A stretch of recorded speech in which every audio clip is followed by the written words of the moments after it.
So I want to talk about this moment then going from vegetarian to vegan.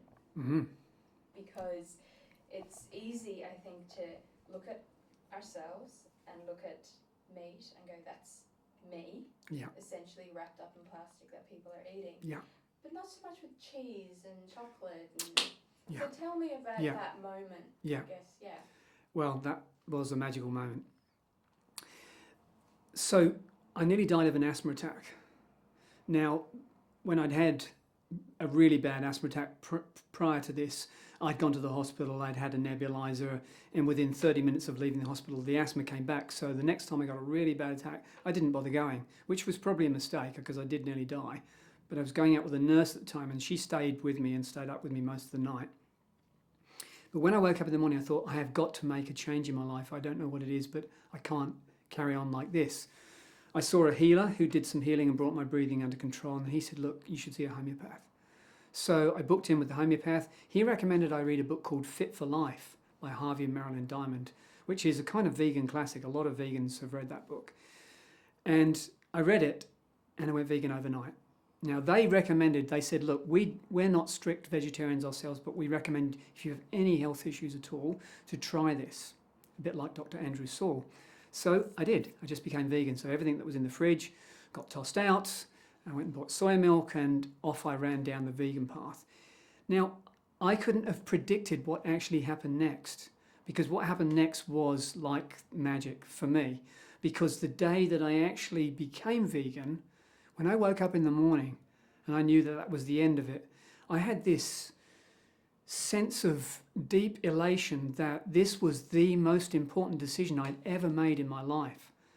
And yeah, I was just left with this beautiful sense of this is the most powerful thing I could do as a human being, and I'm never turning back. And so, that's where I stepped forward from there. Wow. So, there's a few things I'm just processing. There's a few things I want to ask you. Let's go back to this asthma attack, because do you feel like that was one of those like life or death experiences where you're kind of like reborn in a way, where you're like, I was given another chance, so there must be something more, or am I getting it true? Well, I think that when these life-threatening events actually happen, it's definitely a signal that change is required. And perhaps I just hadn't seen what that change was. But when I saw what it was and stepped into it, a whole new world opened up before me. Just suddenly I saw what was really going on in the world. It's a bit like that little the YouTube little video called The Matrix. Have you seen that one? It's a very clever little video, and it's about factory farming. And it says, a bit like in The Matrix, that the world we think exists is not the real world. The real world is a lot more hideous than that, and this is what's going on behind the scenes, what's really happening in the dairy industry, what's really happening in the fishery industries, what's really happening in chicken farms, what's really going on. So I think that I joined the Vegan Society and started getting a vegan magazine and really informing myself about what was really happening out there. And I knew I couldn't go back from there. It was an impossibility, to go back to knowing that what I did would be causing suffering. Yeah, absolutely. Okay, so it was more you were chasing, I guess, or you switched to vegan because health reasons? I did make that decision based on health, but then the transformation was definitely a spiritual one. It was I call it evolution. I think that veganism is part of our natural evolution as beings. And just as we could never, as Homo sapiens, we couldn't force our new ways onto the Neanderthal, neither can we actually force people to see why veganism is so important, but we can educate them.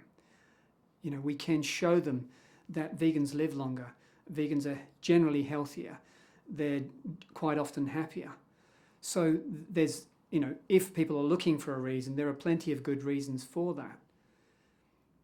But essentially, education is the primary force that will need to be used, because people won't make any change unless they're informed. Then they can make informed decisions about what they do with their lives, whether they want to continue to cause harm to animals and to the planet. You know, given the simple fact, which it is a known scientific fact now, that animal production is the #1 cause of global human-induced climate change. We're creating that.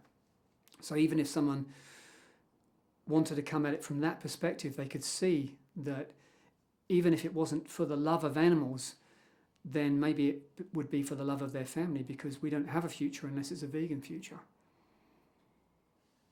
So true. So what, I guess along your path, and knowing it was good for your body, and then you had feel like it was a spiritual awakening. Yeah.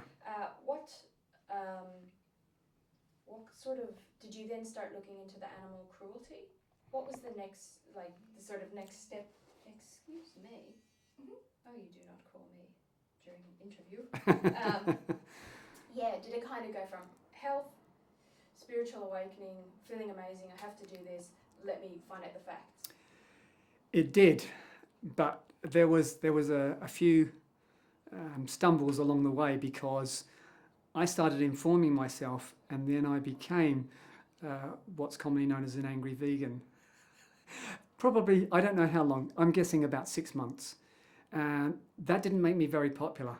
And one day a friend kind of gave me that tap on the shoulder, a Buddhist friend of mine. He said, you know, you've become a bit of an angry vegan. And I said, oh my God, have I really? And he said, yeah, he said, it's not pretty. And I just backed right away from that and realized, yes, I have this knowledge. Yes, it would be better if everybody was vegan, but this isn't working. This approach is never going to work. A bit like I was saying earlier, you know, being aggressive towards people because isn't going to help them have an insight about why they might become vegan. That's got to come from within, just like it did for me. Why would it be any different from anybody else?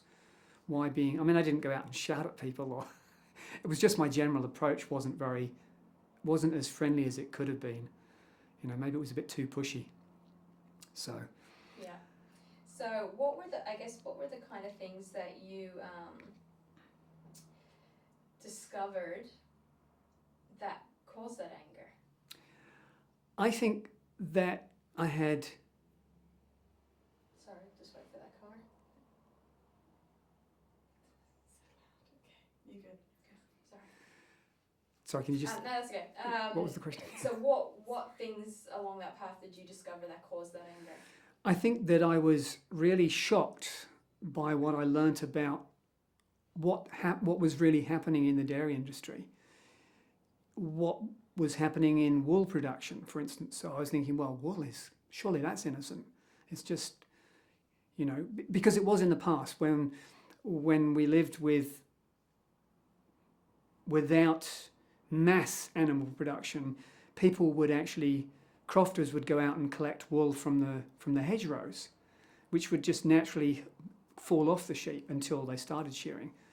So I thought, well, wool must be innocent. So I was really shocked when I learnt that a lot of sheep die of exposure in colder climes when they're sheared too early, or the bad weather comes back. They just die of exposure, or they die of cuts and things like that. You know, when they're being sheared. And then all the barbaric practices that we enact on animals, you know, cutting their tails off, and you know, all the things that happen. So all the horrific things that happen to animals, I started reading about, and I was shocked to learn that the dairy industry was as bloody as the meat industry. There wasn't really any separation.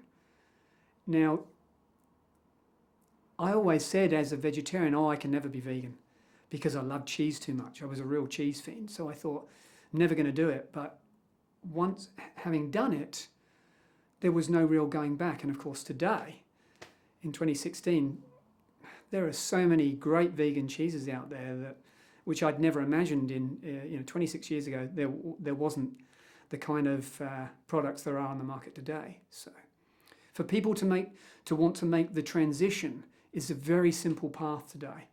If people want to make that transition, I wouldn't say it's the healthiest option, but if they want to make that transition from a standard Australian diet into a vegan diet, you can get, plenty of substitutes. There's plenty of meat substitutes and egg substitutes and cheese substitutes, which are delicious, even though some of them probably are not quite as healthy because they're so processed as preparing your own food. But it may be a good transition.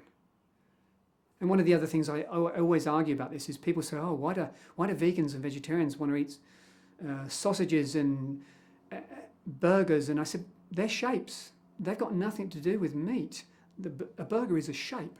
A sausage is a shape. It's a metaphor or a noun. It's describing something, but it doesn't have to be, as people describe, real. Like, oh, is that real ice cream? Well, if you can define what real means, I'll tell you whether it's real ice cream or not. Yeah.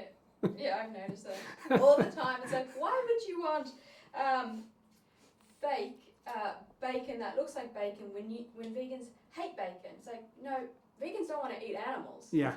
But you can have bacon that's made out of plants. Yeah. So why would you eat Win-win. Yeah. pigs? Exactly. All right, two things I want to... Let's just pause there for a minute. Mm-hmm. Grab